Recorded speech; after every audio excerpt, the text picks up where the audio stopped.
안녕하세요. 오늘 9단원 두 번째 다국적 기업의 공간적 분업입니다. 자, 생각열기 보시면요. 우리나라 브랜드 제품이 다른 나라에서 생산됩니다. 그러니까 브랜드는 우리나라인데 메이드 인 차이나라고 하는 경우가 있어요. 그러면은 뭔가 생산과 판매가 다른 곳에서 이루어지는 걸 알 수가 있죠. 한 제품을 만드는데 여러 국가가 지금 걸쳐 있습니다. 이런 걸 우리가 다국적 기업이라고 하는데요. 오늘 첫 번째 학습 목표가 다국적 기업이 뭐고 이 다국적 기업의 공간적 분업은 또 뭔지 그거 이해하실 수 있고요. 또 두 번째로는 다국적 기업의 공장에 그 위치가 변화하면서 그곳의 그 변화로 인해서 미치는 영향을 알 수가 있습니다. 자, 다국적 기업이라는 것은 국적이 다양하다는 얘기죠. 그 기업이 생산하고 판매하는 데 있어서 여러 국가에서 이루어지는 것, 이것을 다국적 기업이라고 합니다.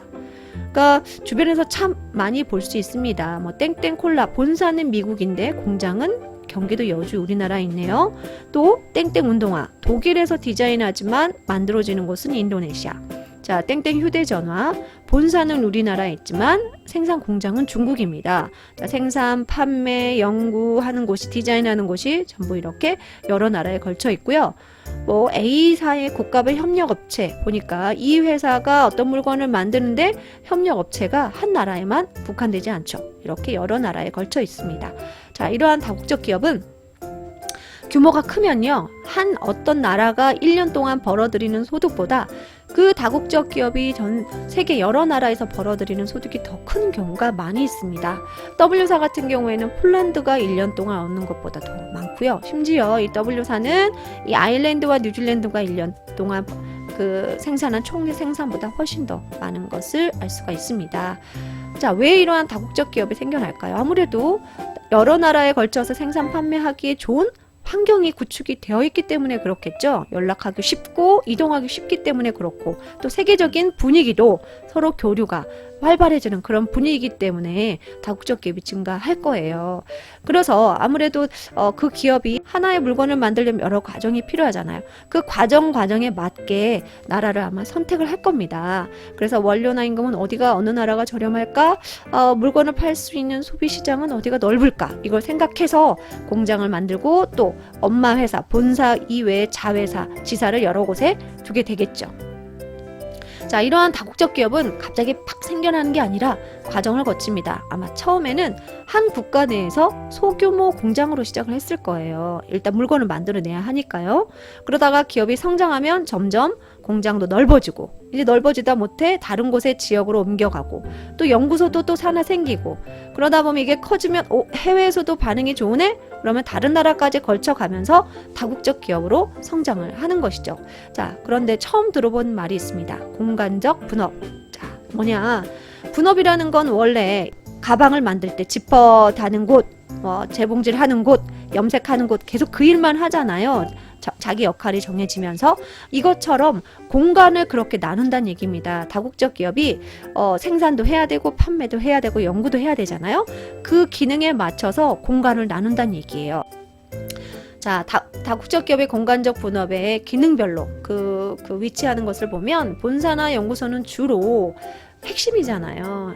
정보도 많고 자본도 많고 또 전문 인력이 많은 선진국에 주로 위치를 합니다.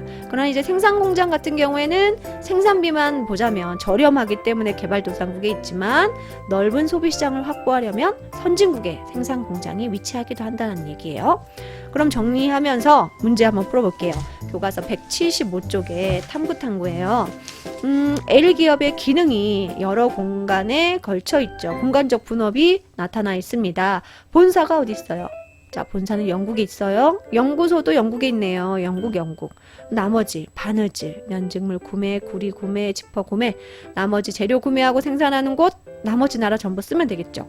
이탈리아, 튀니지, 베냉, 나미비아, 일본 이렇게 쓰면 되겠네요.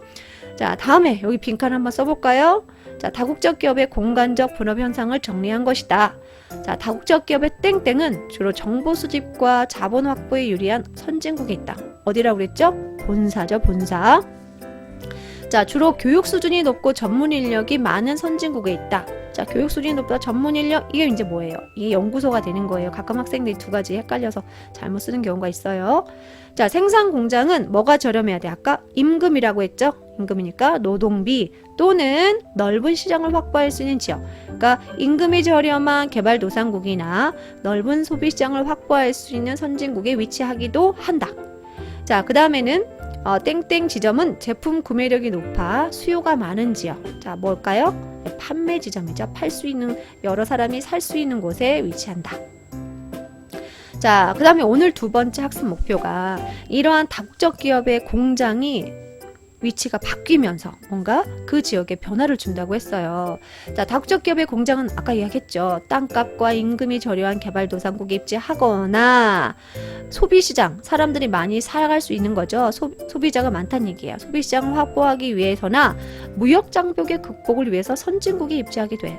두 개 고르면 되겠죠. 무역 장벽의 극복은 뭐냐면 많은 선진국들이 자기 나라에 그 물건이 들어올 때, 해외 물건들이 수입해서 들어올 때 그냥 들여오지 않아요. 거기다가 세금을 많이 붙입니다. 그래야 자국 제품하고 경쟁이 되기 때문에 세금을 많이 붙여요. 그런데 만약에 공장을 그 나라에다가, 선진국의 그 나라 안에다 해. 그러면은 그 관세를 피할 수가 있잖아요. 그래서 그것을 극복할 수 있겠죠. 그러나 이것은 정해진 건 아니에요. 상황이 바뀌면 얼마든지 공장이 다른 곳에 위치해요. 그것 때문에 오늘 두 번째 학습 목표가 된 거죠. 공장이 바뀌면서 변화하는 겁니다. 어떻게 변화한다.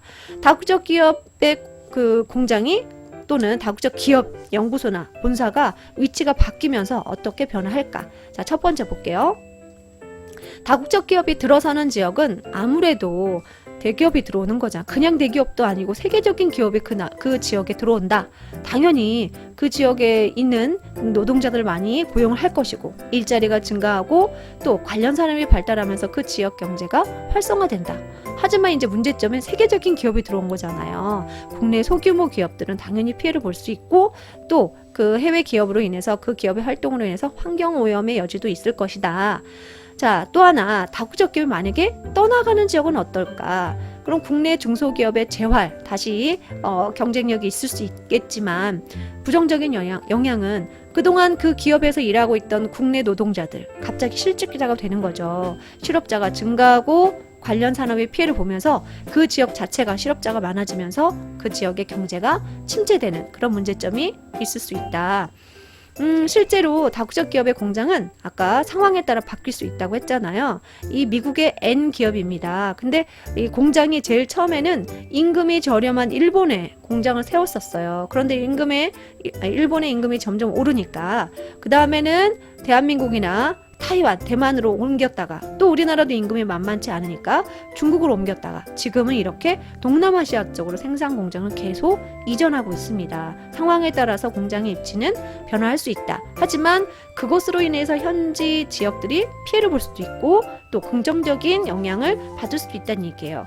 실제 우리나라 사례입니다. 우리나라에 본사를 둔 다국적 기업이 이전을 하면서 실제 그 지역 경제가 침체되고 실업자가 늘어나고 있는 그런 기사가 나오고 있습니다. 자, 그럼 정리해 볼까요? 전 세계를 대상으로 생산과 판매 활동을 하는 기업을 뭐라고 한다? 다국적 기업이라고 한다. 기업이 성장하면 기업의 각 기능이 적합한 지역을 찾아 나누어지는 공간적 분업 현상이 나타난다. 다국적 기업의 본사와 연구소는 주로 어디에 있다고 했어요? 자, 선진국이라고 했고요. 만약에 그 다국적 기업의 생산 공장에 들어서면 일자리가 뭐한다? 증가하고 경제가 활성화된다라고 했습니다. 자, 여기까지 해서 두 번째 시간 끝났습니다. 수업 듣느라